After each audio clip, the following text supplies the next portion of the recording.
Bobby, Mike, and Christian back here on Sports Talk. We welcome in now Saints wide receiver, former LSU Tiger, Jarvis Landry. Jarvis, just what led to this? What led to you coming home to the Saints? Just going throughout the process of like what I wanted out of an organization. You know, I wanted to go into a situation that was ready to win a championship. You know, that had the culture kind of set already, and gave me an opportunity to play in meaningful games. And that was all at the top of my list. And the Saints, was a great fit. They hit a lot of those markers for me. As far as the LSU influence with the Saints, it has never been this monumental as with you and the Honey Badger. I look at Tyrann Mathieu and Jarvis Landry. What year you were born? Probably 89 or somewhere around there, 90, or when were you born? Oh, don't date me like that. No, you're younger than that. When were you born? 92. Oh, 92. Okay. So 92. So the heyday, the LSU influence as far as a duo, late 80s, early 90s. You probably met him, maybe Dalton Hilliard or Eric Martin. And I tell you what, we have never had this kind of LSU impact as we have right now with you and the Honey Badger. You got to be proud of that. Locally, right here, River Parish, Baton Rouge, New Orleans, the Saints, the Who Dat Nation. You got to be ecstatic because I know Dalton Hill and Eric Martin took this approach, and I think you and Tyrann Mathieu would take the same approach. That you're not only playing for yourself and your family, but you're truly representing a community, and it does matter whether you win or lose.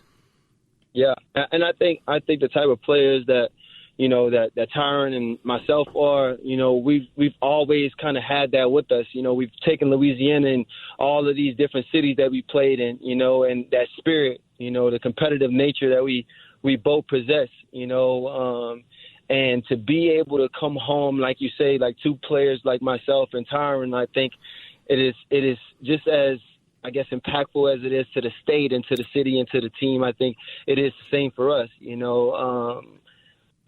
It's truly an honor. And like I said, on Saturday when I signed, being able to hit the trifecta of playing in Louisiana in high school, college, and now get an opportunity to still be at home and stay at home is something that is very special. Jarvis Landry, Saints wide receiver. Jarvis, are you going to put a good word in for Odell Beckham Jr. with Dennis Allen? Man, I'm trying my best. First of all, I wish my brother a happy recovery, but I am trying my best. Thinking about how this kind of world kind of all wraps around and what you did earlier in your career, the guy who beat you out of those records is on the same team as you and Michael Thomas. He eclipsed your records that you set. So, one, it's great to have you back in Louisiana. You've always given back to the community. You've had your camp every year here for a number of years. But, man, we're proud of what you did in the National Football League, not only as a player but as a person, but to give back to the community. But your thoughts on, setting those records, because, Terry Fontenot and I had a little talk days before the draft when you came out. And he was like, man, we had Jarvis in, man, we were talking to him. Jarvis was trying to get us to pick him. I think we're going to go probably with a speed guy instead. Looking back, they should have picked you instead. Yeah, you know what?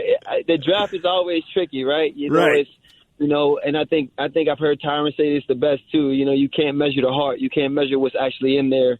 And that is something that, guys like myself, guys like Tyrann, who aren't really going to test well or test great, still go out there and produce and have the type of careers that, you become a fan favorite, and I think for me, like you were saying, to play alongside of Mike was a guy that, I can remember when me and Odell were rookies, second year in the NFL, Mike was reaching out through DMs or through texts or through phone calls. Hey, man, I'm trying to work. Where are you guys at so I can come and work? So it's no surprise to me that Mike has had the success that he's had and that he's been able to break all the receiver records that he has been because he's put the work in to be able to be the type of player that guys respect and that's why he get paid the big bucks.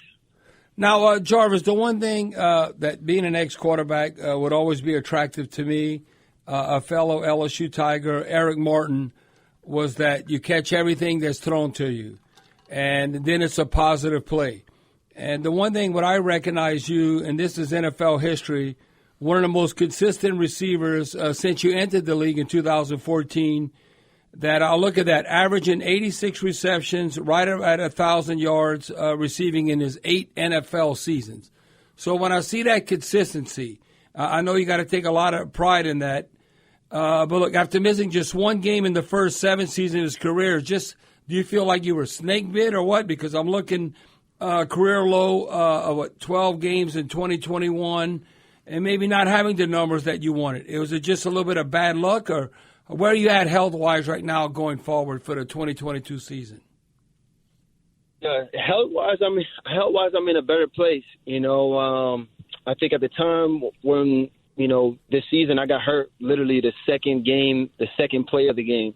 And then we were kind of struggling as a team, as an offense, during my absence, and, the competitor in me and trying to get my way back to the field. I probably came back way too early, which again, it's part of it, and not that I didn't put good things on tape, but it just kind of was like the way the story went that year for our team.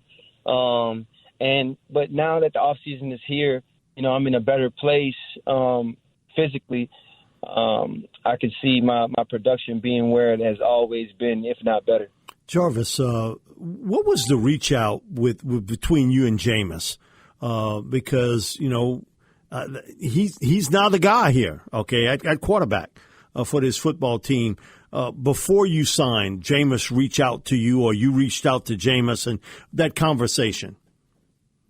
Yeah, so Jameis has been doing his rehab, obviously in New Orleans, and when I took my visit, we had an opportunity to speak. We talked for about a good 30 minutes to an hour, and just talked about what New Orleans was, some of the differences of other teams that he's played on, and how it is here, and the culture and the culture and the rep that Sean Payton, Drew Brees, and all the people that he learned from throughout this entire process, and what it meant, right? And then that kind of led to a further conversation over text and over phone call, just about what it would mean to play with each other, to be on the same team and to have an opportunity to do something special for the state of Louisiana. And, it really hit home with me through our conversations. And I was like, man, that's the guy that I want to play for, and he really was one of the people that I told DA, I told Mickey, he was one of the people that really sealed the deal for me through his leadership and, our conversations.